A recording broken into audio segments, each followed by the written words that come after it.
નમસ્કાર દર્શક મિત્રો, મહામંથનમાં આપ સૌનું સ્વાગત કરું છું. આવતીકાલે આવા સમયે જ્યારે આપણે મળીશું ત્યારે પંચાયતોના પરિણામ આપણી સામે હશે. 2026ની સ્થાનિક સ્વરાજની ચૂંટણી એ આ વખતની ચૂંટણી એ સામાન્ય ચૂંટણીઓ કરતાં કંઈક અલગ હતી. લોકશાહીનો એક નવો અધ્યાય એ લખાયો છે. ચાહે નેતાઓ લખો, ભાજપે લખો, કોંગ્રેસે લખો, આપે લખો અને ક્યાંક એ ઉમેદવારોએ પણ લખો ને ક્યાંક એ ચૂંટણી નહોતા લડતા એ નેતાઓએ પણ લખ્યો છે.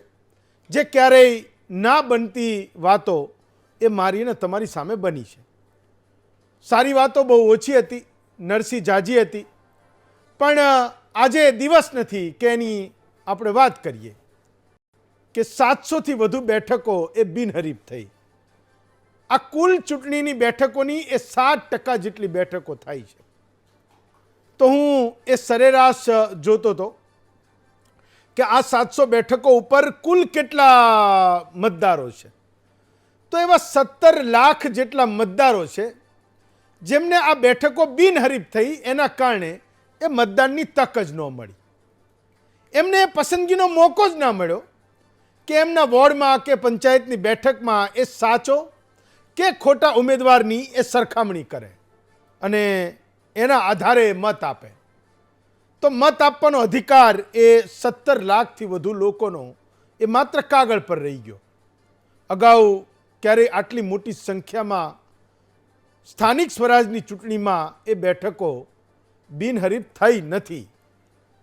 મતદાનની વાત કરો, આટલી સ્કીમો ચાલી, નાની નાની દુકાનોવાળા, રેસ્ટોરન્ટવાળા, પેટ્રોલ પંપવાળા, કેટલાય લોકોએ નવી ઓફરો કાઢી. મત આપી આવો, 5 રૂપિયા પેટ્રોલ એ સસ્તું ભરાવો, મતદાનનો ટીકો બતાવો ને રેસ્ટોરન્ટમાં ફૂડ બિલ પર 25% ડિસ્કાઉન્ટ લઈ જાઓ. કોઈ તડકામાં ટોપીઓ વેચતું હતું, કોઈ કે ઠંડા પીણા પાયા. પણ મતદાનની ગાડી એ આપણે ત્યાં દોડતી નથી. મહાનગરમાં તો તમે જુઓ તો સરેરાશ મતદાન એ 55% જ થયું છે અને એમાંય તમે અમદાવાદ, રાજકોટ, વડોદરા અને સુરત જેવા આપણા મોટા શહેરોને પકડો તો 52% પહોંચતા જ એ મતદાન આપી ગયું. આ તમામ શહેરોના લોકો એ અમસ્તા એ તોડી નાખવું અને ફોડી નાખવાની વાતો કરતા હોય છે. કોઈક માઇક ધરે તો આપણને એવું લાગે કે વિકાસ અને ભ્રષ્ટાચારને આનાથી વધારે બીજું કોઈ સમજી શકે એમ નથી. નહીં, કેટલાકને તમે માઇક આપો ને તો એવી જોરદાર વાતો કરશે ને, એવી જબરજસ્ત વાતો કરશે, આપણને એમ થાય કે આને જ બધી ખબર પડે છે. આના સિવાય બાકીના જે બધા લોકો છે તો એને ખાલી માથું જ હલાવવાનું. આ વખતે રાષ્ટ્રીય લોકોના નામ કરતાં સ્થાનિક મુદ્દાઓ પર જનતા આપણને વધારે જાગૃત દેખાણી. સ્થાનિક સુવિધાના પ્રશ્નો એ જનતાએ એ નેતાઓને, ઉમેદવારોને પૂછ્યા છે. એના વોર્ડમાં આવ્યા, ગલી મહોલ્લામાં આવ્યા, એ જિલ્લા પંચાયત, તાલુકા પંચાયતોની બેઠકોમાં એ સભા માટે આવ્યા. તો ઘણા બધા નાગરિકોએ એ નેતાઓને સ્થાનિક પ્રશ્નો પૂછ્યા છે. કોઈક વોર્ડમાં એ ઉમેદવારની છાપ, ક્યાંક એ સ્થાનિક વિરોધના કારણે એ ચૂંટણી એ આપણને વિવિધ રંગોવાળી પણ દેખાણી છે. પણ બધાની વચ્ચે એક સારી વાત આ રાજકારણ આપણને ભૂલવાડી દે છે. એ વાત આજે મારે કરવાની છે. આપણું એ મતદાર, ટેકેદાર મટીને એક સારા માણસ હોવું એ ચૂંટણીઓ આપણને ભૂલાવી દે છે. વોટ્સએપ ગ્રુપમાં નેતાઓ અને પક્ષો માટે સામે આવી જતા લોકો માટે આ ચૂંટણી આપણને મોટી શીખ આપીને ગઈ છે. એટલે લડી જ લેવું છે એ ભાવના ડેવલપ કરી ચૂકેલા લોકોએ એ કોઈના થતા નથી ને, એ પણ એક સૌથી મોટો બોધ છે. તો ક્યારેક એ પરિવાર, સમાજ કે એના ટેકેદારો માટે એ સમજવું ખૂબ મુશ્કેલ હોય છે કે સામેના માણસમાં એ ટેન્ડન્સી ડેવલપ થઈ ગઈ છે કે કોઈ પણ સંજોગોમાં મારે લડવું છે ને જીતવું છે. આપણે મોટાભાગના લોકો એ લાગણીશીલ લોકો છીએ, પણ રાજકારણ એમાં એક નવી અને અનોખી ભાત પાડે છે. એને લાગણી સાથે કોઈ લેવા દેવા નથી.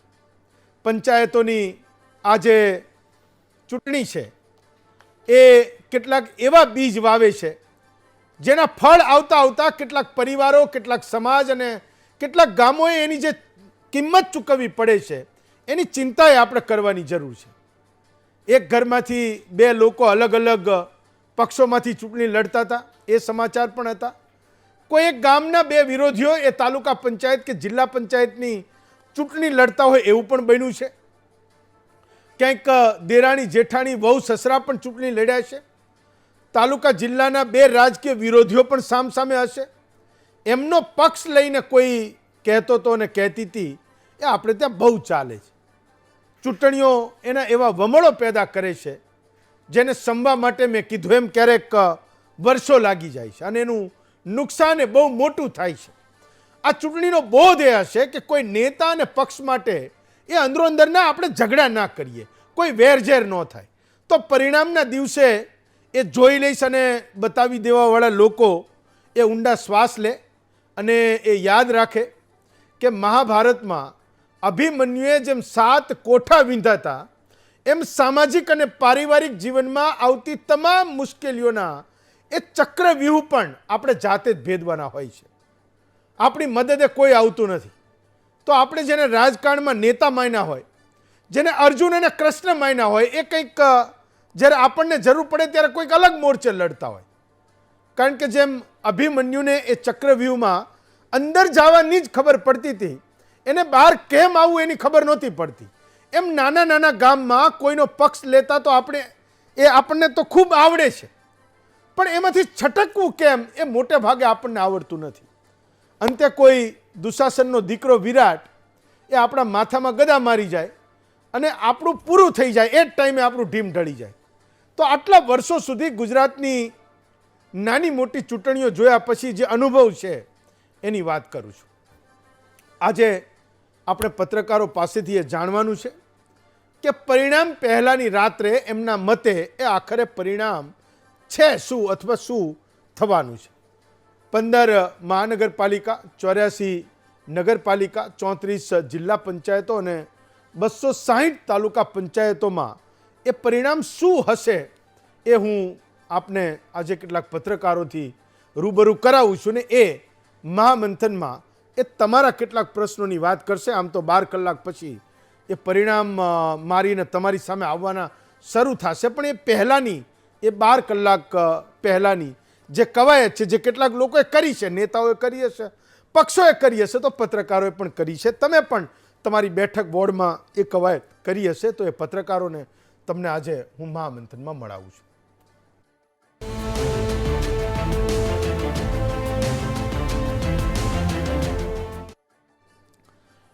તો મુદ્દો છે સ્વરાજનો મહા એક્ઝિટ પોલ. આપણી સાથે 6 વક્તાઓ છે. ચિંતન આચાર્ય છે, વરિષ્ઠ પત્રકાર છે. પ્રફુલભાઈ ત્રિવેદી છે, એ પણ વરિષ્ઠ પત્રકાર છે. 30-35 વર્ષ સુધી સિવિક ઇસ્યુઝ, જનતાના મુદ્દાઓ વિશે સતત રિપોર્ટ કરતા રહ્યા છે. એમનો અનુભવ પણ બહોળો છે. રજનીકાંતભાઈ સોની છે, રાજકીય વિશ્લેષક છે. નરેશભાઈ વરિયા છે, સુરતથી છે આપણી સાથે. તમે કાયમ એમને મહામંથનમાં મળો છો, એમના મતોને જાણો છો.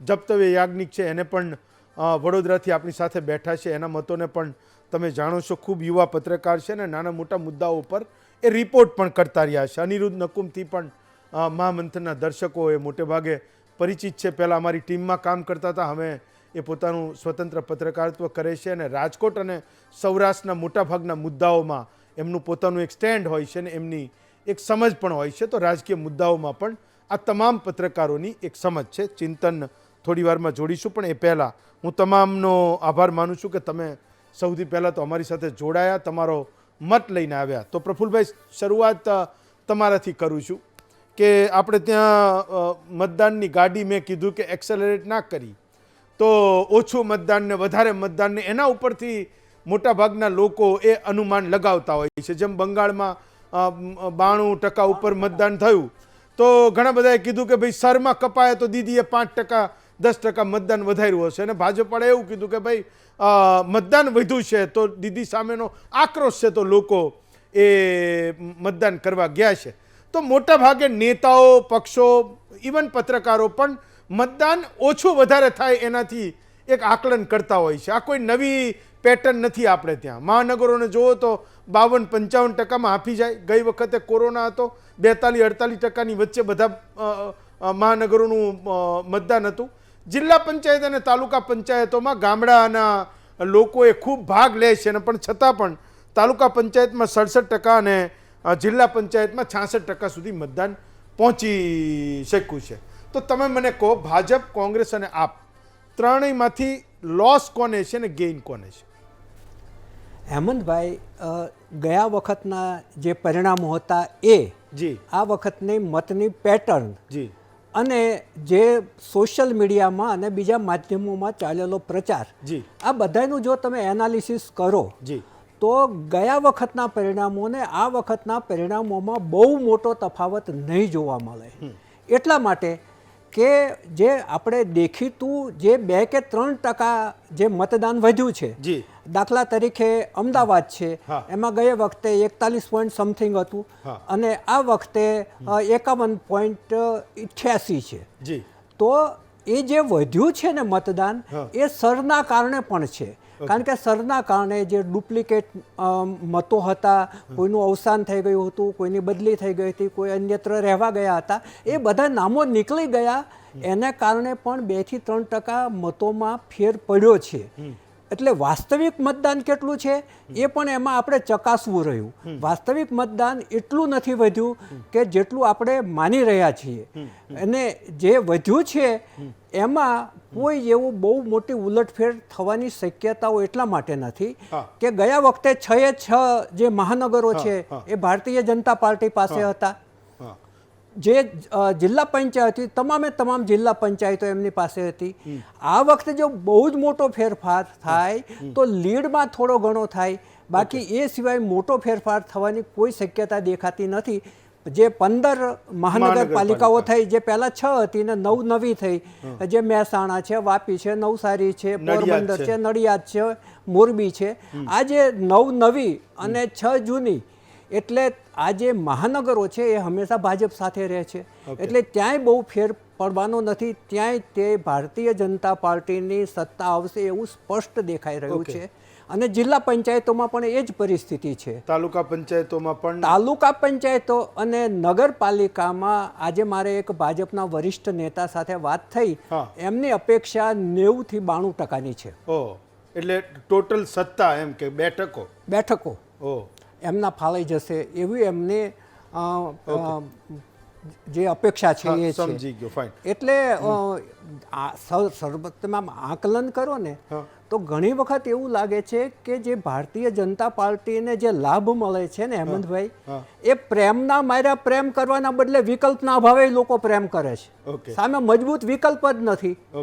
જે કોંગ્રેસ છે એ વેરવિખેર છે, જ્યારે આમ આદમી પાર્ટી જે આવી છે એની પાસે પૂરતું સંગઠન નથી ને સારા ઉમેદવારો પણ એની પાસે નહોતા.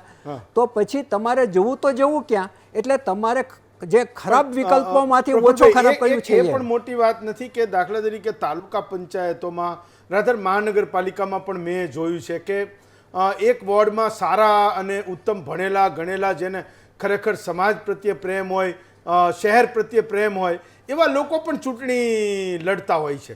પણ એ પણ વિકલ્પમાં કોઈને દેખાતું નથી. હેમંતભાઈ, એ એક જમાનો હતો કે જ્યારે પીજી માવલંકર જીતી જતા હતા, અપક્ષ ઉભા રહ્યા તો પણ. હવે એ જમાનો રહ્યો નથી. માત્ર પ્રચાર પ્રસાર અને સોશિયલ મીડિયાનો મારો, આના ઉપર જ બધું જે સીમિત થઈ ગયું છે. લતીફ પણ જુઓ ને, 5 બેઠકો ઉપર ચૂંટણી લડ્યો હતો અને 5 બેઠકો ઉપર જેલમાં બેઠા જીત્યો હતો.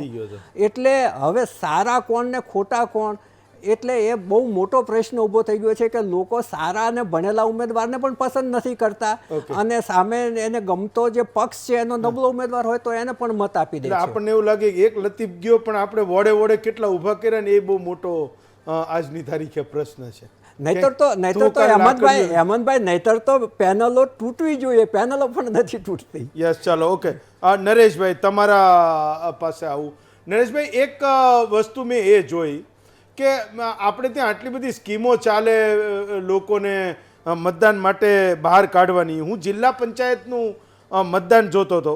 નર્મદા 84%, ડાંગ 80%, તાપી 80%, વલસાડ 77%, નવસારી 75%, છોટાઉદેપુર 73%, ભરૂચ 72%, સુરત 72%.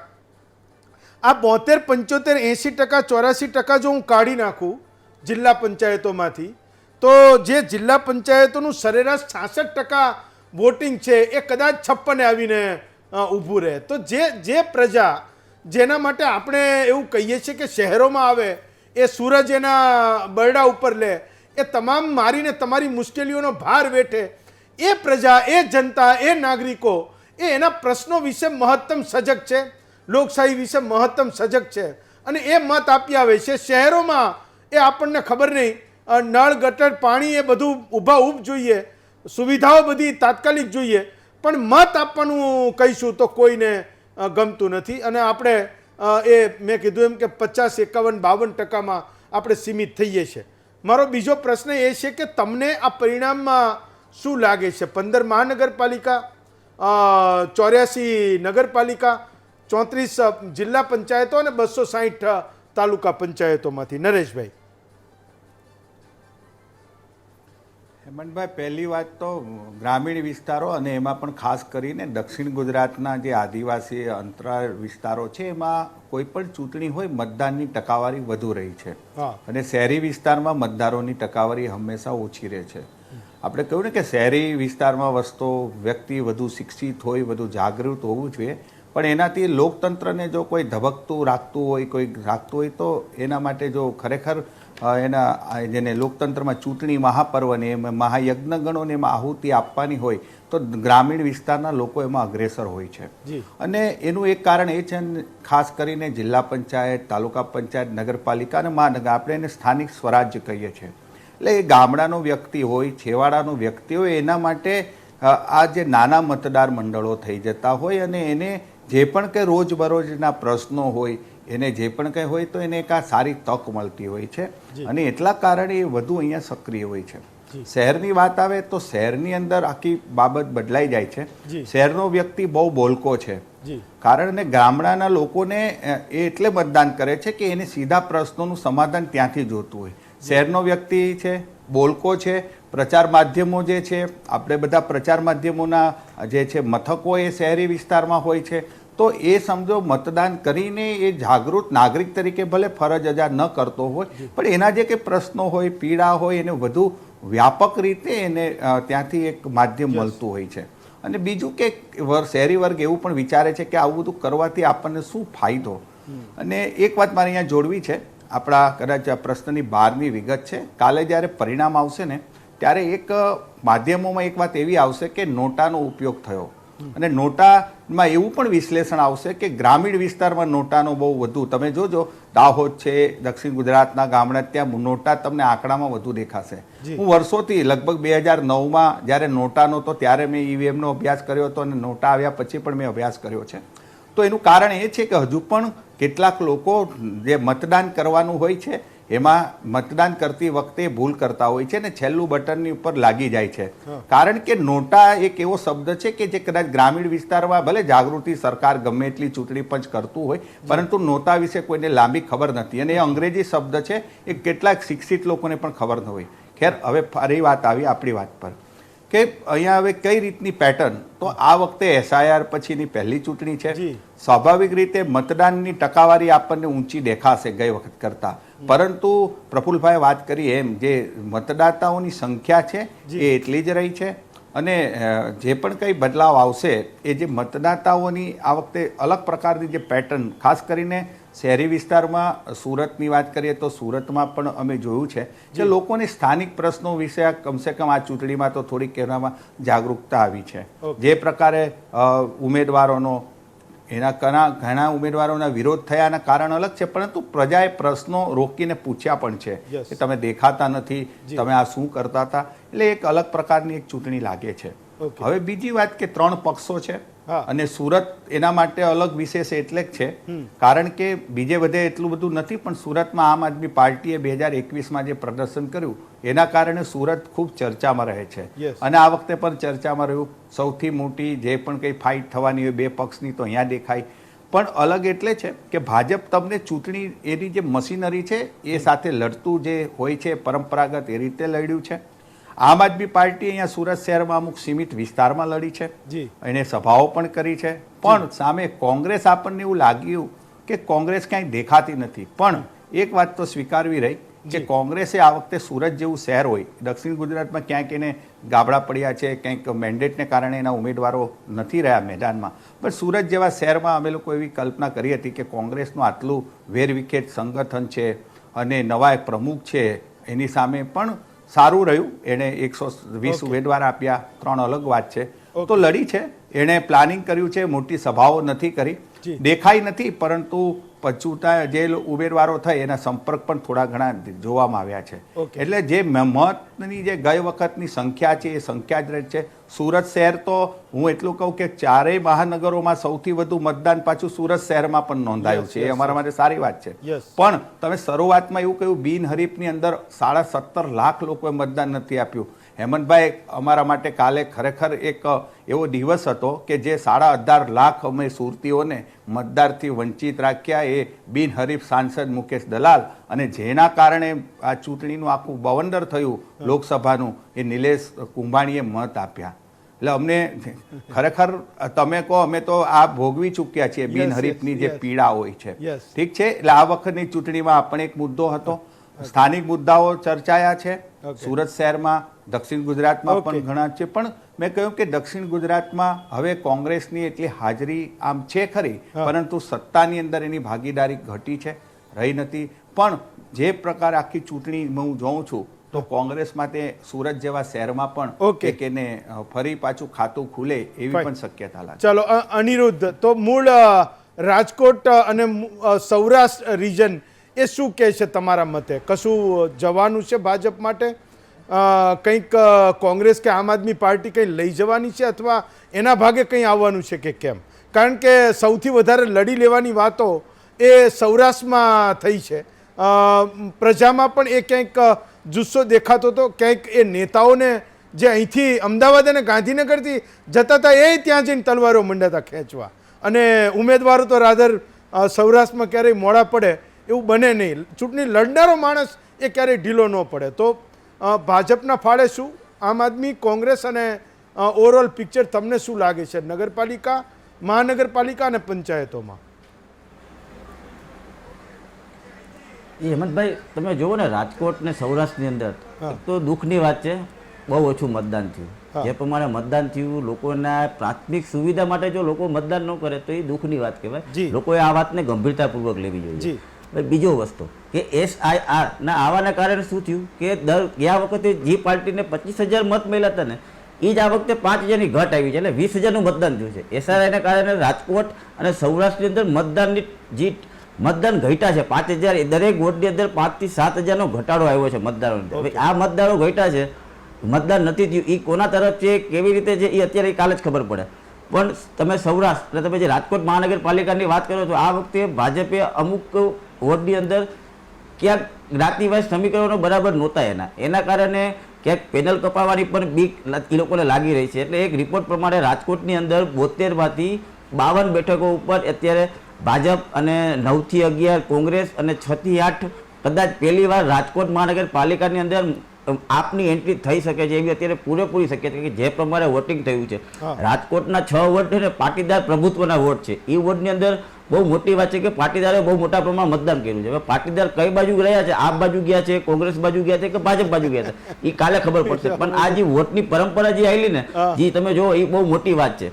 અને જે અમારે 15 નંબર છે કે એ 50 વિસ્તારમાં આવે છે, ત્યાં સૌથી વધારે 68% મતદાન થયું. અને જે સારામાં સારા વિસ્તાર કહેવાય કે વોર્ડ નંબર 7 છે, તો ત્યાં ખાલી તમે જુઓ તો 47%, 48% જ મતદાન થયું છે. એટલે કે અભણ લોકો ટૂંકમાં જે 50 વિસ્તાર છે જ્યાંથી મતદારો બહુ મોટી સંખ્યામાં બહાર નીકળ્યા છે, ભણેલા ગણેલા લોકો આ વખતે મતદાન નથી કર્યું. એ ખાલી તમે એક વોર્ડ ઉપરથી આપણને દેખાઈ આવે છે. એટલે કે અને સૌરાષ્ટ્રની અંદર તાલુકા પંચાયત, જિલ્લા પંચાયત, ત્યાં પણ જોઈએ એટલું મતદાન નથી થયું. હા, પણ એક છે કે ગામડામાં આ વખતે આમ આદમી પાર્ટીની પકડ થોડીક જોવા મળી હતી કે એ લોકો કોંગ્રેસ ક્યાંય પિક્ચરમાં નહોતું, પણ સૌરાષ્ટ્રની અંદર આપ બીજા નંબર આવે તો નવાય નહીં.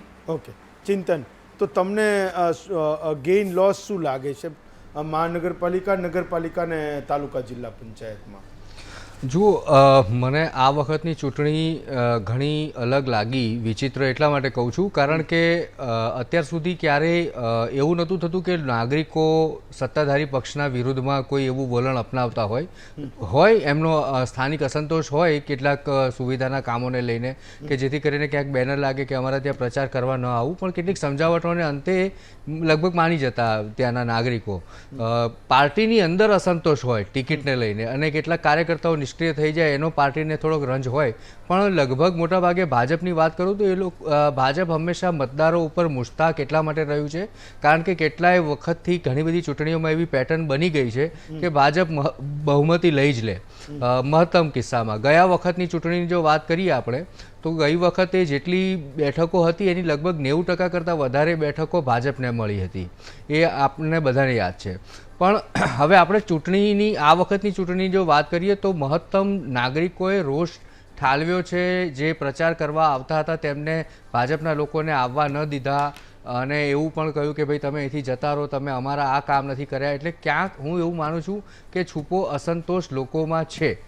હવે એ અસંતોષ તમે જુઓ કે હતો અને એ કન્વર્ટ નથી થઈ રહ્યો કારણ કે SIR આવ્યું છે. હેમંત, SIR થયું એટલે એનો અર્થ એ થયો કે ગઈ ચૂંટણીમાં જે મતદારો નોંધાયેલા હતા ડબલ અથવા તો મૃત્યુ પામેલા હતા અથવા તો સ્થળાંતરિત થઈ ગયા હતા એવા બધા ફિલ્ટર આઉટ થયા અને લગભગ એવું માનો કે જે ખરેખર મતદાતાઓ છે એટલા જ રહ્યા.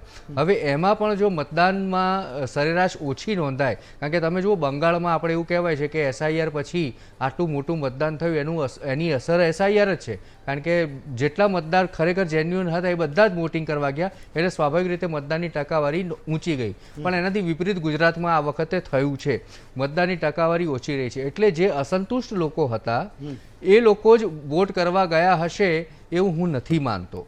અસંતુષ્ટ અથવા તો નારાજ જે લોકો હતા એ કદાચ EVMથી અથવા તો મતદાન મથકથી દૂર રહ્યા છે. બીજું, હું શહેરી વિસ્તારની વાત કરું છું અને શહેરી વિસ્તારમાં ભાજપે પોતાની ઓર્ગેનાઇઝેશનલ કેપેસિટી છે એ કામે લગાડી, એ મેં જોયું છે. મેં સંદેશો પણ એના બધા સંદેશા જે હતા એ પણ મેં જોયા છે. અલગ અલગ જગ્યાએથી મને સ્ક્રીનશોટ મોકલવામાં આવતા હતા કે અમે આ પ્રકારની સ્ટ્રેટેજી બનાવી છે, આ કર્યું છે. એટલે એના આધારે હું તમને એટલું કહી શકું કે શહેરી વિસ્તારોમાં અમદાવાદ જેવા, વડોદરા જેવા વિસ્તારોમાં, સુરત અને રાજકોટ પણ હું કહી શકું કે ત્યાં આગળ એમના કેડરે ખાસી એવી મહેનત કરી હશે એમના કમિટેડ વોટર્સને મતદાન મથક સુધી ખેંચી લાવવાની. હવે વાત આવે છે અહીંયા પેનલની, કારણ કે ભાજપ માટે પ્રતિષ્ઠાનો પ્રશ્ન છે. એની આખી પેનલ ચૂંટાઈ આવી કારણ કે એક જગ્યાએ કોઈ નેતાએ એવું પણ બડા સાંકી હતી જો પેનલ તૂટશે તો બાકીના 3ને પણ સજા મળશે. એ બ્રહ્મભટ્ટ એમના મહામંત્રી. તો આ પ્રકારની વસ્તુ થવાની શક્યતા હું જોઉં છું. અલબત્ત હું એવું નથી માનતો કે ભાજપ પાસેથી સત્તા ઘણા બધા બોડીઝમાં જતી રહેશે, જેવું 2015માં આપણને જોવા મળ્યું હતું કે માત્ર શહેરી વિસ્તારોમાં ભાજપે ગેઇન કર્યું અને ગ્રામ્ય વિસ્તારોમાં લગભગ આંદોલનની અસર હતી અને એ નારાજગીની મૂળમાં સત્તા વિરોધી પવનની અસર હતી એમ કહીએ આંદોલન ઉપરાંત. તો આ વખતે જો આપણે ઘટનાઓ જોઈ એમાં સત્તા વિરોધી પવન હોય એવું લાગ્યું હોય તો હું કહું છું કે ગ્રામ્ય વિસ્તારોમાં નુકસાન થાય, પણ હું તો શહેરી વિસ્તારની વાત કરું છું તો ત્યાં પેનલો તૂટશે એટલે ભાજપ માટે થોડુંક એ નિરાશાનો પ્રશ્ન રહેશે. પણ હું માનું છું ત્યાં સુધી અર્બન બોડીઝમાં ભાજપની સત્તા જતી રહે એ પ્રકારની સ્થિતિ નહીં આવે અને ભાજપ માટે હંમેશા કદાચ એના ઉમેદવારો વત્તા ઓછા જીતીને આવે એનાથી મતલબ નથી, એમની સત્તા હોવી જોઈએ એ વધારે મહત્વનું છે એમના માટે. અને તમને ખ્યાલ છે કે 2015માં અને 2021માં પણ જે ચૂંટણી થઈ અને જ્યાં જે થોડી ઘણી કસર બાકી રહી ત્યાં આગળ પણ ભાજપના લોકોએ મહેનત કરીને ત્યાંથી બીજા પક્ષાંતર કરાવીને બીજા લોકોને ભાજપમાં જોડી લીધા કે એવું સત્તા સ્થાને બેસી ગયા એવું પણ થયું. તો હું માનું છું ત્યાં સુધી પરિણામો અલબત્ત અસ્પષ્ટ હશે, બહુ ક્લિયર મેન્ડેટ એક પાર્ટીને મળે એવું નહીં હોય. પણ એક બીજી વસ્તુ હું અત્યારે જોઈ રહ્યો છું હેમંત કે મને એવું લાગે છે કે આમ આદમી પાર્ટીને લઈને જે દિલ્હીમાં ઘટનાક્રમ સર્જાયો એની સાયકોલોજીકલ અસર મતદાતાઓ ઉપર થઈ હોવી જોઈએ. તમે આજે જુઓ કે ગોપાલ ઇટાલિયા અને ચૈતર વસાવા આ બંને નેતાઓએ જે વિડીયો વાયરલ થયા છે, ગોપાલ ઇટાલિયાએ ભાંડ્યા છે બધાને, પોલીસની એજન્સીને, ઇવન મીડિયાને ભાંડ્યું, એ ફ્રસ્ટ્રેશન બતાવે છે અને કાળા કલરના કપડાં પહેરીને બેઠા છે એમાં. તો સ્વાભાવિક રીતે મને એવું લાગે છે કે ક્યાંક ગોપાલ ઇટાલિયાનું આ ક્યાંક ફ્રસ્ટ્રેશન છે. એમને એટલીસ્ટ આંકડા મતદાન થયા બાદ શું રિઝલ્ટ આવે છે એની રાહ જોવા જેવી હતી. કોંગ્રેસ જનરલી આવી ધીરજ રાખે છે. એ લોકો જ્યારે પણ કહે ત્યારે ત્યાં છેક જ્યાં સુધી પરિણામો સ્પષ્ટ ન થાય ત્યાં સુધી કોંગ્રેસ હંમેશા આશા નથી ગુમાવતું. જ્યારે આમ આદમી પાર્ટીમાં મને એવું લાગે છે કે આશા ગુમાવી બેઠા છે. આજે ચૈતર વસાવાએ પણ એવું કર્યું. એમના એક મોટા નેતા સાગર રબારી એમણે રાજીનામું આપી દીધું. મતગણતરી થાય અને પરિણામ બહાર આવે એની રાહ પણ ન જોઈ. તો આ બધું મને લાગે છે કે ક્યાંક આંતરિક રીતે આમ આદમી પાર્ટીને થોડુંક ડેમેજ થયેલું હોવું જોઈએ એવું જે નેતાઓ છે એમને ખ્યાલ આવ્યો હશે અને એ મને દેખાઈ રહ્યું છે. તો હવે વાત કરી આપણે કોંગ્રેસની. મને એવું લાગે છે કે આ વખતે કોંગ્રેસ થોડું ગેઇન કરશે. એટલા માટે કરશે કે જ્યાં આગળ ભાજપની સામેનો જે જુવાળ હતો, એમનો વિરોધી જુવાળ હતો, એ કોંગ્રેસ તરફી ગયો હોવો જોઈએ. અને એમાં પણ તમે જુઓ કે અમદાવાદની વાત કરીએ કે બીજા શહેરી વિસ્તારોની વાત કરીએ તો ત્યાં મુસ્લિમ અને દલિત મતદાતાઓ છે, એમનો જોગ છે કોંગ્રેસ તરફી પાછો ગયો છે. કારણ કે એમને જ્યાં AIMIM અથવા તો બહુજન સમાજવાદી પાર્ટી જેવા પક્ષોમાં ક્યાંક શ્રદ્ધા બેસી હતી જે તે સમયે, એ હવે શ્રદ્ધા ઓછી થઈ ગઈ છે અને ફરી પાછા મૂળભૂત એમની જે પાર્ટી કોંગ્રેસ હતી એની તરફ વળી ગયા છે. એટલે આ રીતે જોઈએ કુલ મિલાવીને પિક્ચર, હેમંત, તો મને એવું લાગે છે કે ભાજપની પેનલો તૂટશે પણ એમની સત્તા લગભગ હું માનું છું ત્યાં સુધી બરકરાર. પાર્ટી અમુક છૂટાછવાયા વિસ્તારોમાં થોડો ઘણો ગેઇન કરી શકે પણ હું માનું છું કે વિસાવદરની ચૂંટણી પછી જે એકદમ કોન્ફિડન્સ આવી ગયો હતો 2027ને લઈને, એ કોન્ફિડન્સ કદાચ અહીંયા ઓછો પડશે. જ્યારે કોંગ્રેસ માટે થોડું ઘણું 2027 સુધી જીવતદાન મળે એ પ્રકારની સ્થિતિ આવશે. જપ્તવ્ય તો મને તો પહેલી વાર એવું દેખાણું કે વડોદરું પણ એમ કે એ ચૂંટણી લડી રહ્યું છે ને નેતાઓ, એટલે કોંગ્રેસ ત્યાં છે એ તો એકદમ દેખાણું પહેલી વાર કે આટલા બધા, એટલે રાધર કોંગ્રેસના નેતાઓને પણ એ ટ્રસ્ટ નહીં હોય, એ વિશ્વાસ નહીં હોય કે એના કાર્યકરો એ એના એક ઉમેદવારને બચાવવા માટે એ જીવન મરણનો પ્રશ્ન બનાવી દે છે. એટલે એટલો ટ્રસ્ટ તો એના નેતાઓને પણ નહીં હોય, એ હદે લડ્યા. તો એક તો વડોદરા અને ખાસ તો એ મધ્ય ગુજરાતના પરિણામો તમારા મતે શું હોઈ શકે એ પ્રશ્ન છે. હેમંતભાઈ, વાત કરી આપણે તમે વડોદરાની, પણ મેં થોડું રિસર્ચ છેલ્લી 5 વર્ષ પહેલાની સમગ્ર રાજ્યની મહાનગરપાલિકાઓ, જિલ્લા પંચાયત વિશે પણ કર્યું. એક વાત આપણા દર્શકો સામે મૂકું. આપણે વાત કરીએ ને તો આ વખતે વડોદરા ઉપરાંત બધી કોર્પોરેશન એટલે કુલ 15 મહાનગરપાલિકાઓની ચૂંટણી થઈ. તો 2026માં જે પ્રમાણે ઇલેક્શન કમિશને આંકડા આપ્યા છે મારી સામે છે, એ 2026ના 49.2% મતદાન થયું. એ જ મતદાન જો 2021ની વાત કરીએ તો એ 46.81% હતું.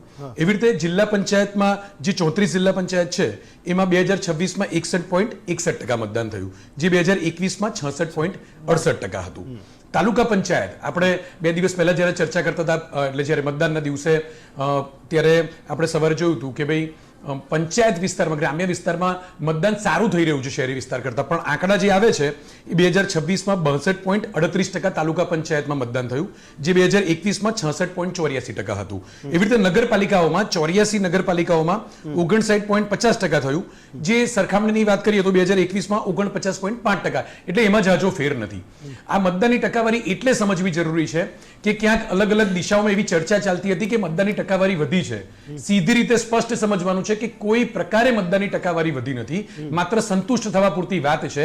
હું એટલે આ આંકડા તમને અત્યારે દર્શકો સુધી પહોંચાડવાની વાત કરું છું કે આ આંકડા જોઈને સમજાય છે મતદાનની ટકાવારી ઓવરઓલ કાંઈ વધી નથી.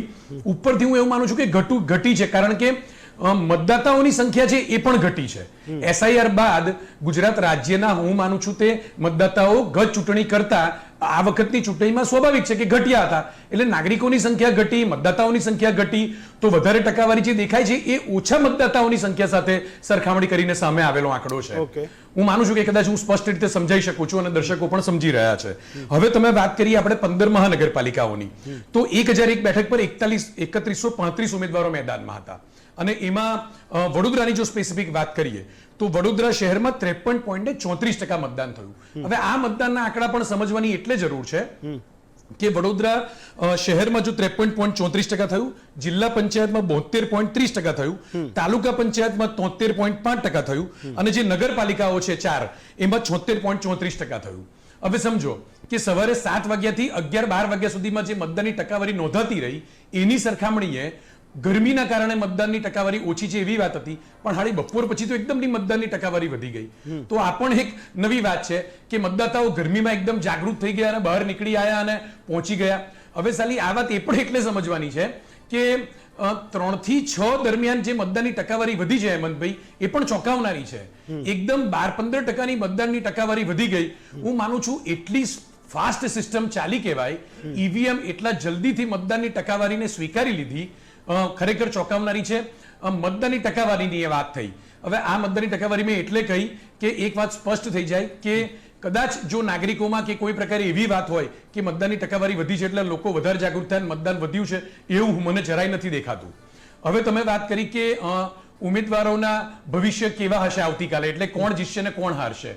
આમ તો પરિવર્તન કે પુનરાવર્તન એ આપણું આજનું ટાઇટલ છે અને વરિષ્ઠ બધા જ 5 પત્રકારોએ જે પ્રમાણે વાત કરી છે એ જોઈને સમજી શકાય છે કે પરિવર્તન તો મહદઅંશે જોવા નહીં મળે. પુનરાવર્તનની આશા એટલે વધારે કહી શકાય કારણ કે એક સમજવાની વાત એવી છે કે ભારતીય જનતા પાર્ટીએ ચૂંટણી પહેલા થોડા મહિનાઓ કે નજીકના દિવસોમાં જ પોતાનું સંગઠન નવું બનાવ્યું. હવે સંગઠન નવું બનાવ્યું અને ત્યારબાદ નવા ઉમેદવારોના ચહેરા પણ જોવા મળ્યા. તમે જુઓ હેમંતભાઈ, સંગઠનમાં પણ કોઈ વિશેષ માસ લીડર તરીકેના ચહેરાઓ જોવા નથી મળ્યા રાજ્યમાં.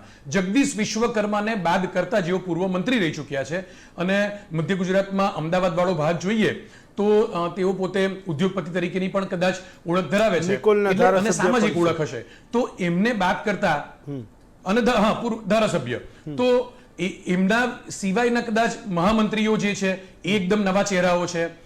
એ સિવાય તમે અલગ અલગ મહાનગરપાલિકાઓના ઉમેદવારની વાત કરો તો એ પણ બધા નવા ચહેરાઓ છે. તો કોઈ એવા માસ લીડર નથી કે ભારતીય જનતા પાર્ટીના ચહેરાઓને જોઈને નગરપાલિકાઓ કે મહાનગરપાલિકાઓના મતદાતાઓ આકર્ષી જાય અને તેમને મતદાન કરવા દોડી આવ્યા હોય. એની સામે કોંગ્રેસની વાત કરીએ તો કોંગ્રેસ માટે તો વળતા પાણી રાખવાની વાત હતી, એટલે એ જીવંત રહે તો એમના માટે બહુ હતું. એટલે ઉમેદવારના ચહેરાઓ નવા છે કે જૂના એ વાત નહોતી. પરંતુ એક વાત ચોક્કસ છે કે કોંગ્રેસના પ્રદેશ અધ્યક્ષ અમિત ચાવડા હોય કે અલગ અલગ વિસ્તારમાં બનાવાયેલા પ્રભારી હોય, ધારો કે બિમલ શાહને વડોદરાની જવાબદારી હતી તો વારંવાર એ લોકોએ આવી અને ત્યાં ગઈ પત્રકાર પરિષદ કરી. મને એમ હતું કે આ બધું પૂરતું નહીં રહે, પણ જે પ્રમાણે આ મતદાનની ટકાવારી જોવા મળી રહી છે, ખાસ કરીને વડોદરાના એવા વોર્ડની વાત કરીએ કે એવી તાલુકા પંચાયતોની વાત કરીએ કે જ્યાં એ લોકોને આત્મવિશ્વાસ છે કે અમે આ વિસ્તારમાં ચૂંટણી જીતીશું, ત્યાં મતદાનની ટકાવારી એવી નોંધનીય બાબતો સાથે સામે આવી છે કે કોંગ્રેસને મહદઅંશે ફાયદો થતો દેખાય. ગત મહાનગરપાલિકાઓની ચૂંટણીમાં કોંગ્રેસના ઝાઝા ઉમેદવારો જીતીને તો નહોતા આવ્યા, એટલે આ વર્ષે પણ એટલો મોટો તફાવત જોવા નહીં મળે. પણ ભારતીય જનતા પાર્ટીથી નારાજ થયેલા એક મહત્વની વાત જે ચિંતનભાઈએ કરી હતી એ પણ છે કે કદાચ પેનલ તૂટી જાય. એ કેવી રીતે તૂટે તો એ સમજવાની એટલે જરૂર છે કે જો ભારતીય જનતા પાર્ટીએ આત્મવિશ્વાસના ભાગરૂપે પોતાના જૂના ઉમેદવારોને રિપીટ ન કર્યા હોય તો આંતરિક નારાજગી બૂથ લેવલના કાર્યકર્તાઓ જે ચૂંટણીના દિવસે ગરમીના કારણે કદાચ અને આંતરિક હૃદયમાં રહેલી નારાજગીના કારણે પણ હું માનું છું ત્યાં સુધી નાગરિકોને બહાર લાવવામાં 100% સફળ નહોતા થયા. આવું દ્રશ્ય હું માનું છું ત્યાં સુધી ખેડા જિલ્લો, આણંદ જિલ્લો, વડોદરા જિલ્લો અને છોટાઉદેપુર જિલ્લામાં તો જોવા મળ્યો હતો. બાકીના જિલ્લાઓમાં પણ હું માનું છું ત્યાં સુધી આવા દ્રશ્યો ચોક્કસ સર્જાયા હશે. કારણ કે જે વ્યક્તિઓ લાંબો સમય કામ કરતા હોય એમને મેન્ડેટ ન મળે અને નવા ઉમેદવારોને તક મળે તો અંદરની નારાજગી એ ચૂંટણીમાં કેવી રીતે બહાર લાવવી એ એમના માટે આ તક હોય છે. અને એ કારણથી ભલે મતદાનની ટકાવારી કદાચ નેતાઓને વધારે લાગતી હોય પણ હું માનું છું એ થોડીક ડિસ્ટર્બ કરનારી ચોક્કસ હશે. કેટલાક વોર્ડ તાલુકા પંચાયતોમાં જો પેનલ તૂટે તો નવાઈ નહીં અને એનું નુકસાન મહદઅંશે ભાજપને જોવા મળે અને કોંગ્રેસને થોડો ફાયદો દેખાય અને એક ફાયદો કદાચ નાગરિકોને પણ જોવા મળે. ચાલો રજનીકાંતભાઈ, તો ઓવરઓલ જનતાની દ્રષ્ટિએ આ પિક્ચરને તમે સમજાવો, તમને શું લાગે છે, લોકોએ શું અનુભવ્યું હશે અને એ કાલે પરિણામ જે વખતે જ્યારે આપણે અહીંયા મળીશું તો એ રિફ્લેક્ટ થયું હશે? શરૂઆત આપણે જે બંગાળની વાત કરો છો, આસામને પણ એડ કર્યો. હમણાં 2 મહિના આસામમાં જે ચૂંટણી મેનેજમેન્ટ માટે જઈ આવ્યો અને ત્યાં થોડુંક કામ કરી આવ્યો. એટલે જે બંગાળમાં વધ્યું છે ને એમ આસામમાં પણ વધ્યું છે. પણ એ જ વસ્તુ છે કે જે ડુપ્લિકેટ ડેથ યા માઇગ્રેટેડ વોટને રિમૂવ કર્યા એટલે ત્યાં ઓવરઓલ વોટિંગ 5 થી 7% વધ્યું અને એમાં ઓવરઓલ ગણો ને તો 1% જ વધ્યું છે. આપણું જ્યારે વોટિંગને આપણે તમે કમ્પેરિઝન કરશો ને તો 4 થી 5% જે આપણી પાસે 70 લાખ વોટ ઓછા થયા છે ઓવરઓલ SIRમાં, અને એને કમ્પેર કરો તો આપણા વોટિંગમાં 1 થી 2% ઘટાડો છે, વધારો નથી. ખાસ કરીને અમદાવાદમાં તો ઘટાડો જ છે. હવે બીજી વસ્તુ, ચૂંટણીને કમ્પેર કરીએ લાસ્ટ લોકલ ઇલેક્શન આ લોકલ ઇલેક્શનમાં, અને એને પહેલા એ કે આ સત્તાની સેમિફાઇનલ હતી. લગભગ 90% ગુજરાત આ ચૂંટણી લડી રહ્યું હતું. એટલે આ માટે દરેક માટે હતું ને આ વખતે જિલ્લા પંચાયત ને નગરપાલિકા મહાનગરપાલિકા બધી એકી સાથે છે, એટલે એક અલગ રીતની ચૂંટણી હતી.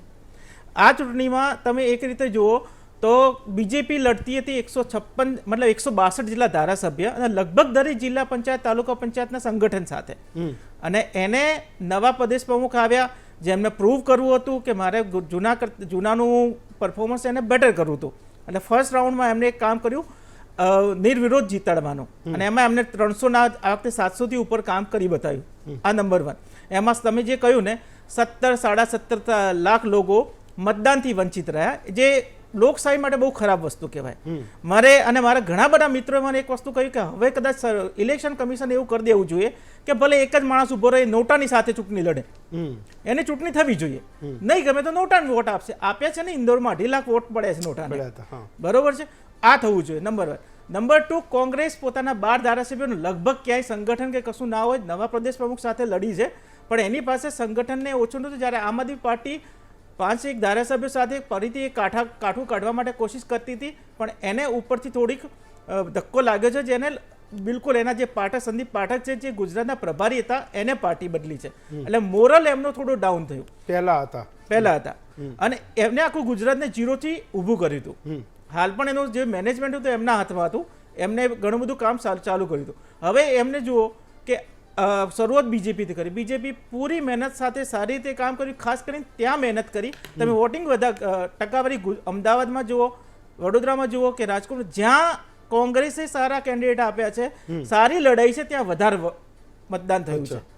તમે શાહપુર જોઈ લો, દરિયાપુર જોઈ લો, આ બધા એરિયામાં સારું મતદાન છે, જ્યાં ઇન્ડિવિજ્યુઅલ નેતાની પોતાની શાખ અને છાપ હતી. સાથે એઆઈએમઆઈએમ અને બીએસપી સાથે જે વોટ બેંક ગઈ વખતે ડાયવર્ટ થઈ હતી, એ આ વખતે પાછી બીજી પાર્ટીમાં, કોંગ્રેસ પાર્ટીમાં પાછી જતી હોય એવું દેખાઈ રહ્યું છે, જે ચિંતનભાઈએ કહ્યું.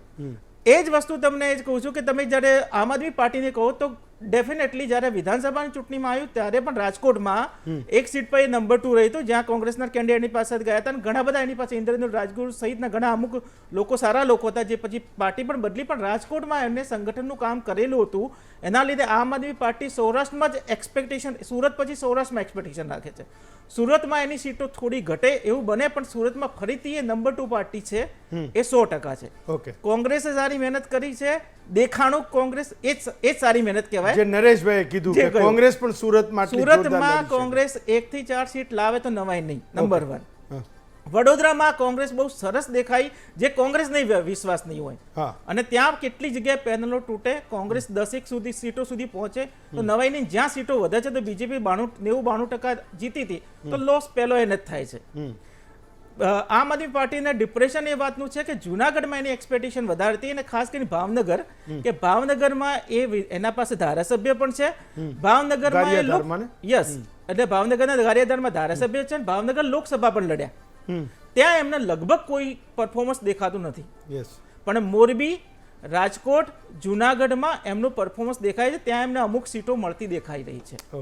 આ એમનું અમદાવાદમાં એવું છે કે કોંગ્રેસની થોડીક સીટો વધે છે, એઆઈએમઆઈએમની સીટો કોંગ્રેસમાં શિફ્ટ થઈ રહી છે. 5 કે 7 સીટો હતી, 7 સીટો શિફ્ટ થઈ રહી છે.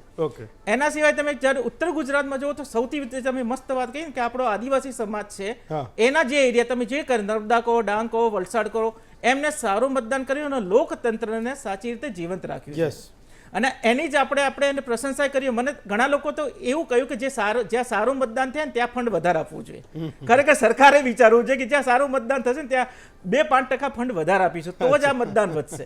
મતદાન બીજા દેશ તમે જુઓ કે જ્યાં સારો અભ્યાસ છે એવા સ્ટેટમાં તો ત્યાં તો મતદાન, તમે સ્ટેટની વાત કરો તો કેરાલા ત્યાં ભણેલામાં મતદાન થાય છે, તો બંગાળના જ્યાં ઓછા ભણેલા લોકો છે ત્યાં પણ સારું મતદાન થાય છે. તો ગુજરાતમાં તકલીફ ક્યાં પડે છે? એટલે આપણે આરામદાયક જિંદગીમાં જીવવાના. મારું શું હવે આ જે ચૂંટણી છે એમાં તમે દરેક ખૂણે તમને તમારો એક માણસ લડાતો દેખાય. અને આ વખતની ચૂંટણી છે ને, આપણે થોડું આપણું સ્તર ગુજરાતને છે ને, ગુજરાતનું એક માન મર્યાદા અને શાંતિ વાળું ગણાય, પણ આપણે આ ચૂંટણી એ લેવલે લઈ ગયા પૂરી કે આપણે શાક પૂરી કરી આપણી શાક પૂરી કરી નાખી. લોકો એને ઘણા કે યુપી બિહારના લેવલે ચૂંટણી લઈ ગયા. નેતાઓએ ને નેતાઓ એ લેવલ લઈ ગયા. અને તમે એમ કહો કે ફંડ નહીં આપો, ફલાણું નહીં કરું, તો ફંડ કોણ? તમે ઘરેથી થોડા મોટાભાગના લાવવાના છો? ભાજપના નેતાઓ ફંડ તમે ઘરેથી તો લાવવાના નથી.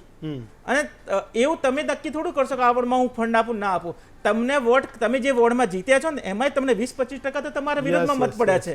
તો શોધો ને એને તમે ફંડ નહીં આપો. એટલે કેટલાક નેતાઓની કમરમાં તો એ બંદૂક આપણને ખાલી દેખાતી જ નહોતી. દેખાતી જ નહોતી. હા, બાકી તો એ લઈને જ ફરતા હતા કે કયો સામે આવે છે બાકી તમે જોઈ લો. ચાહે એનો ઉમેદવાર હોય તોય ભલે, એના પોતાના પક્ષનો હોય તોય ભલે, સામે વાળો હોય તોય ભલે. બિચારી કેટલીક જગ્યાએ તો જનતા, એ નાગરિકો પણ ખૂબ અડફેટે ચડ્યા. એક નાનકડો એવો બ્રેક લઉં છું. બ્રેક પછી ફરી પાછો આવું.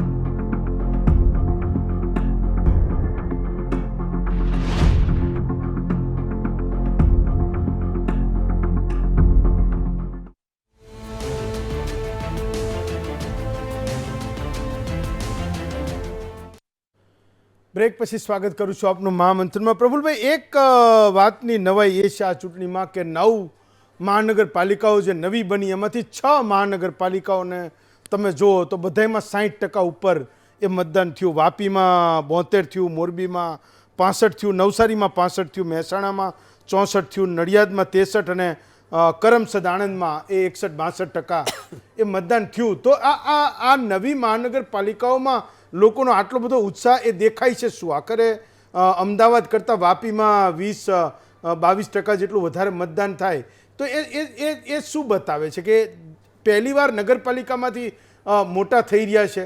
એક મહાનગર માટે, એમના માટે ઘણું બધું કંઈક નવી આશાઓ એ નાગરિકો માટે લઈને આવશે. મે બી કદાચ એક કારણ હોય કે લોકોએ મહત્તમ એ ઇલેક્ટોરલ પ્રોસેસમાં ભાગ લીધો.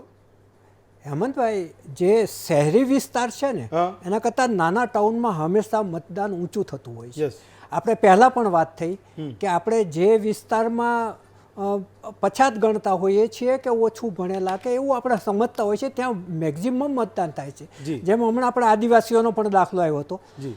અમદાવાદનો દાખલો તમે જુઓ, ગોમતીપુરમાં 70% મતદાન છે અને સૌથી ઓછું નવરંગપુરામાં છે, જેને આપણે ભણેલો અને સમૃદ્ધ વિસ્તાર કહીએ છીએ. એટલે આ જે નાના ટાઉનમાં જે વધારે મતદાન થયું એનું એક કારણ એ છે કે ત્યાં હંમેશા વધારે મતદાન થતું હોય છે અને એ લોકો આ વધારે પડતા તાપને એ બધાને ગણકારતા નથી હોતા, એ મોટા ભાગે ટેવાયેલા હોય છે. એક કારણ આ છે. બીજું કારણ એ છે કે એમને એક આશા બંધાઈ છે કે અમે નગરપાલિકામાંથી મહાનગરપાલિકા થયા એટલે સરકારને ગ્રાન્ટ વધુ મળશે, સારા રોડ્સ મળશે, ચોખ્ખું પાણી મળશે અને ગટર મળશે. નગરની વ્યાખ્યામાં શું? નળ, ગટર ને રસ્તા, એટલે નગરની વ્યાખ્યા પૂરી થઈ જાય છે. આ એમની પ્રાથમિક સુવિધા છે. એટલે એમને છે કે અમારે પ્રાથમિક સુવિધા જે નગરપાલિકાની અંદર જે ગ્રાન્ટ નહોતી અને ગ્રાન્ટના અભાવે જે વિકાસના કામો નહોતા થતા એ હવે થતા થશે, એ એમને એક આશા બંધાણી, એને કારણે મતદાન વધારે થયું. ચિંતન, એક સૌથી મોટો પ્રશ્ન મે બી કદાચ કાલ એને આપણે જોઈ શકીએ અથવા ના પણ જોઈ શકીએ, સૌથી વધારે ચર્ચા એ થઈ કે મહત્તમ સીટો જે જીતે છે જે પક્ષ, એ સત્તાધારી પક્ષ ભાજપ છે. તમે કીધું કે 90% ઉપર બેઠકો એ ગઈ વખતે જીતી હતી. આ વખતનો રેશિયો પણ મોર ઓવર બધાય 80થી 90ની વચ્ચે કહે છે. એક આ ચૂંટણીનો સૌથી વધારે ચર્ચાતો પ્રશ્ન કે ભાજપના જે ટિકિટો આપવાના ક્રાઇટેરિયા હતા, ઉમેદવાર નક્કી કરવાના ક્રાઇટેરિયા હતા કે 2 વાર વાળાએ કપાણા, કેટલીક જગ્યાએ 1 વાર જ્યારે ચૂંટણી લડતા હતા એ કપાયા, 3 વાળા તો ડેફિનેટલી મોટે ભાગે કપાયા. અને એક વાત એ થઈ કે વોર્ડ અને જિલ્લા પંચાયતો, તાલુકા પંચાયતમાં ભાજપની સામે ભાજપ લડી રહ્યું છે. આવતીકાલે જ્યારે આ પરિણામ આવશે તો એ પક્ષના લોકોને દેખાશે કે કેમ, રાધર ગુજરાતના લોકોને એ દેખાશે કે કેમ? એટલે તમે આંતરિક જે વિખવાદ હોય એની વાત કરો છો. મુશ્કેલીઓ હતી કે મોટાભાગની નગરપાલિકાઓમાં તમે એ સવાલ પૂછો કે તમારે ત્યાં શું છે તો કે સત્તા ભાજપની હતી, પણ અત્યારે ભાજપમાંથી જે લોકોની ટિકિટો કપાઈ એ જ લોકો જે એક્ઝિસ્ટિંગ જે લોકોને ટિકિટો આપી છે એની સામે લડી રહ્યા છે. આપણે પૂછીએ કે કોંગ્રેસ અને આપનું શું છે તો કે એનું જોર નથી.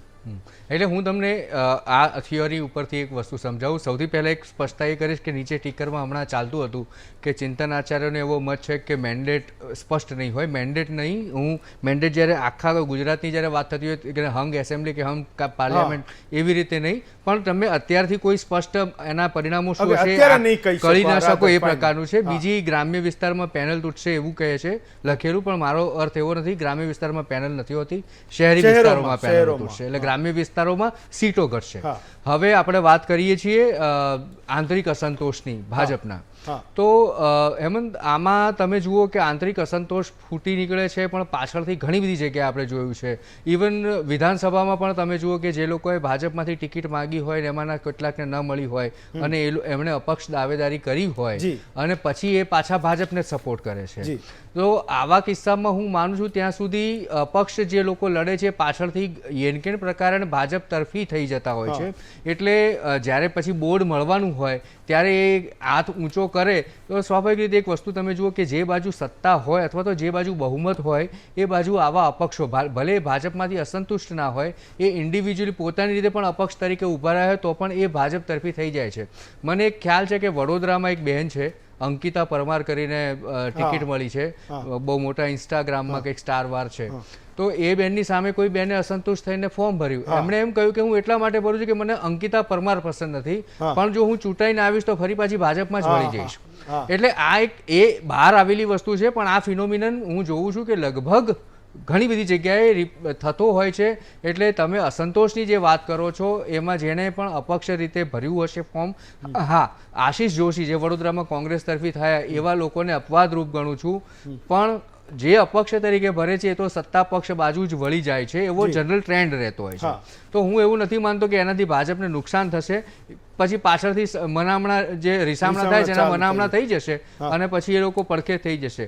પણ આપણે મૂળભૂત રીતે બેઠકની જો વાત કરીએ, એ અપક્ષ થઈને પછી ભાજપમાં આવે, ભલે એ સત્તાની વાત છે, પણ ભાજપની ટોટલ ટેલી છે એમાં ક્યાંક હું માનું છું ત્યાં સુધી આ વખતે થોડો ઘણો અંતર પડશે. ગઈ વખતે જે સફળતા મળી હતી એટલી જબરદસ્ત સફળતા આ વખતે દેખાતી નથી, કારણ કે ક્યાંક માત્ર આંતરિક અસંતોષ એટલે કાર્યકર્તાઓનો ટિકિટ ન મળવાથી કે કોઈ નેતાના માણસોને ટિકિટ ન મળવાથી એ પણ નારાજ હોય, એ બધી વસ્તુ ગૌણ છે. પણ આ વખતે મેં જોયું છે કે ઘણી બધી જગ્યાએ નાગરિકોનો અસંતોષ છે. ભાજપના લોકોને પ્રચાર કરવા માટે નથી આવવા દીધા, અથવા તો પહોંચ્યા હોય તો તેમનો ત્યાં જાહેરમાં વિરોધ કરવામાં આવ્યો, અમારા ત્યાં આ સુવિધા નથી, તેવી બાબતો મુખર થઈને લોકોએ કહ્યું છે. આવા વિડીયો વાયરલ થયા છે, આપણે બધાએ જોયા છે. એટલે આ બધી બાબતોની અસર ભાજપને પડશે, મહાનગરપાલિકામાં ખાસ, નગરપાલિકામાં પણ હું એવું માનું છું ત્યાં સુધી અલ્ટિમેટ જે શાસન છે એમાં ભાજપ ક્યાંક હું જોઉં છું કે સફળતા મેળવશે. પણ પેનલો તૂટવી એટલી જ ભાજપ માટે નામોશીની બાબત ગણાય, સીટો ઘટવી ભાજપ માટે નામોશીની બાબત ગણાય, કારણ કે આવતા વખતે 2027માં ભાજપ અને કોંગ્રેસ અને આમ આદમી પાર્ટી ફરી વિધાનસભાની ચૂંટણીમાં ટકરાવાના છે. એવા વખતે ભાજપે ફરી પોતાનું મોરલ એટલું અપ કરવું પડશે. જો અહીંયા પરિણામો વિપરીત મળશે અથવા તો નકારાત્મક મળશે તો એને કરેક્ટ કરવા પડશે ભાજપને. ચાલો, 4,18,00,000 મતદારોમાંથી 2.5 કરોડથી વધારે લોકોએ મતદાન કર્યું, એનો જે ચુકાદો છે એનું પરિણામ છે એ આવતીકાલે સાંજે રાત્રે 8 વાગે મહામંથનમાં આપણે ચર્ચીશું. ફરી મળીશું. ચિંતનભાઈ, પ્રફુલભાઈ, રજનીકાંતભાઈ, નરેશભાઈ, જપ્તવ્યભાઈ અને અનિરુદ્ધ, આપ 6 વક્તાઓનો ખૂબ ખૂબ આભાર માનું છું. આવતીકાલે ફરી મળીશું.